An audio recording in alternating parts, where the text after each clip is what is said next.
dulu. Pada dulu. Sawal dulu. Pada dulu. Pada dulu. Sawal dulu. Ikhwatu iman, sahabat Risalah Al-Muslimun, pada sebagian kita ada yang kemudian karena terhalang sesuatu hingga harus mengqadha saumnya, lalu sampailah kepada kita untuk memutuskan saum qadha dulu atau saum Syawal dulu. Sahabat Ram, qadha itu adalah melaksanakan saum di luar bulan Ramadan sebagai pengganti hari yang telah kita tinggalkan karena tidak saum di bulan Ramadan. Dalam hal ini Al-Quran memberikan isyarat kapan waktunya bagi mereka yang terkena kewajiban qadha, yaitu pada ayyamin ukhar, pada hari-hari yang lain. Sebagaimana Allah sampaikan, a'udzubillahi minasyaitonirrajim, faman kana minkum maridun aw ala safarin fa'iddatum min ayyamin ukhar. Maka barang siapa di antara kamu ada yang sakit atau dalam perjalanan lalu ia berbuka, maka wajiblah baginya saum qadha, maksudnya sebanyak hari yang ditinggalkan, min ayyamin ukhar, pada hari-hari yang lain. Al-Baqarah 184. Kemudian di ayat lainnya diterangkan juga, wa man kana maridun aw ala safarin fa iddatun min ayyamin ukhar, dan barang siapa sakit atau dalam perjalanan maka ia harus menggantinya sebanyak bilangan yang ia tinggalkan ketika saum itu, min ayyamin ukhar, di hari-hari yang lain. Ini ayat 185-nya. Jelas di dua ayat ini memberikan suatu petunjuk yang tidak meragukan tentang kapan waktu pelaksanaannya, yaitu luas, di luar bulan Ramadan, bulan apa saja. Karena memang ini tidak dibatasi, kita akan saum Syawal dulu baru kita qadha, seperti pendapat jumhur ulama, yaitu mendahulukan saum 6 hari di bulan Syawal.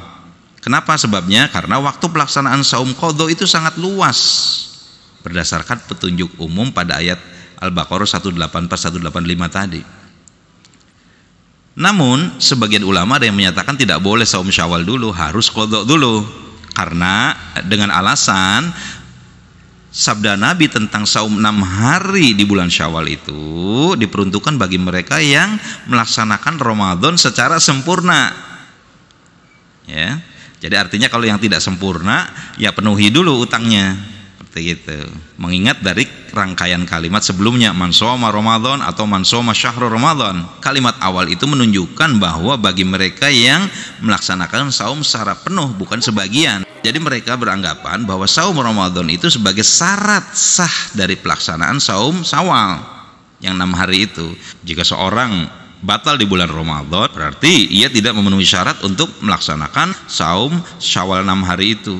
Demikian pendapat yang pertama.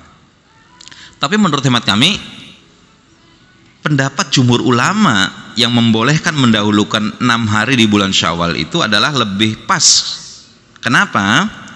Karena kalimat man shoma Ramadan atau man shoma syahrul Ramadan itu digunakan Nabi bukan sebagai syarat sahnya saum Syawal 6 hari, tapi sebagai syarat diperolehnya pahala besar. Jadi kalau mau dapat pahala besar yang luar biasa setahun tadi, maka saum Syawal lah. Kalau tidak saum Syawal, maka dia tidak peroleh pahala setahun tadi. Kalimat man shoma Ramadan dan man shoma syahrul Ramadan itu bukan syarat sah pelaksanaan saum Syawal, tetapi syarat diperolehnya pahala besar bagi orang yang melaksanakannya. Dengan demikian kita mengambil suatu konklusi, saum 6 hari bulan Syawal ya merupakan sunnah Rasulullah SAW.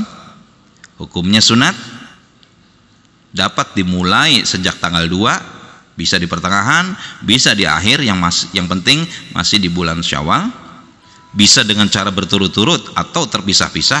Lalu bila bertemu dengan kepentingan qadha, bolehlah didahulukan saum Syawal dulu meskipun belum melaksanakan qadha. Itu saja, mudah-mudahan bisa memberikan ketentraman dan kejelasan ilmu bagi kita semua. Rabbana atina fid dunya hasanah wa fil akhirati hasanah wa qina adzabannar. Assalamualaikum warahmatullahi wabarakatuh. Selamat hari raya, selamat hari lebaran, raihlah kemenangan setelah Ramadan, mari berjabat tangan.